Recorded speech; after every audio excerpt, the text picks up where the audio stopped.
12 اماموں کے بارے میں اہل سنت کا عقیدہ یہ ہے کہ یہ آئمہ اہل بیت ہیں، یعنی نبی پاک صلی اللہ علیہ وآلہ وسلم کی اولاد پاک میں. ویسے تو حضرت علی رضی اللہ تعالیٰ عنہ بھی اس میں شریک ہیں، تو وہ بھی آئمہ ہی میں شمار ہوتے ہیں، اور وہ سرکار علیہ الصلوۃ والسلام کی اولاد نہیں ہیں لیکن اہل بیت میں داخل ہیں. نبی پاک صلی اللہ علیہ وآلہ وسلم نے اہل بیت میں بطور خاص ان کو شامل قرار دیا.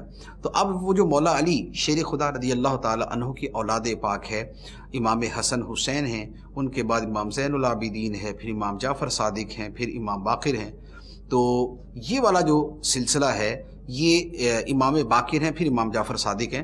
تو یہ جو سلسلہ ہے یہ اہل بیت کے وہ نہایت متقی، پارسا اور اعلیٰ درجے کی بزرگی اور ولایت اور روحانیت اور مقام و مرتبہ کے حامل بزرگ تھے کہ جنہیں پوری دنیا اسلام تسلیم کرتی ہے، جن کے مقام و مرتبے کو اور جن کی عظمت و شان کو اور جن کے مقامات ولایت میں انتہائی اعلیٰ درجے پہ فائز ہونے کو ساری دنیا تسلیم کرتی ہے، سارے مسلمان تسلیم کرتے ہیں. تو اہل سنت کا عقیدہ ان کے بارے میں یہ ہے.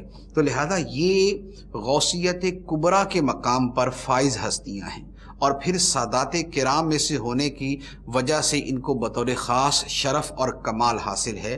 لیکن ان سب کے باوجود جو اہل سنت کا مزید ان کے بارے میں عقیدہ ہے وہ ہمیشہ ذہن نشین رکھیں کہ اللہ کے نبی یعنی کہ جملہ انبیاء علیہم الصلاۃ والسلام یہ ان آئمہ اہل بیت سے 12 اماموں سے افضل ہیں.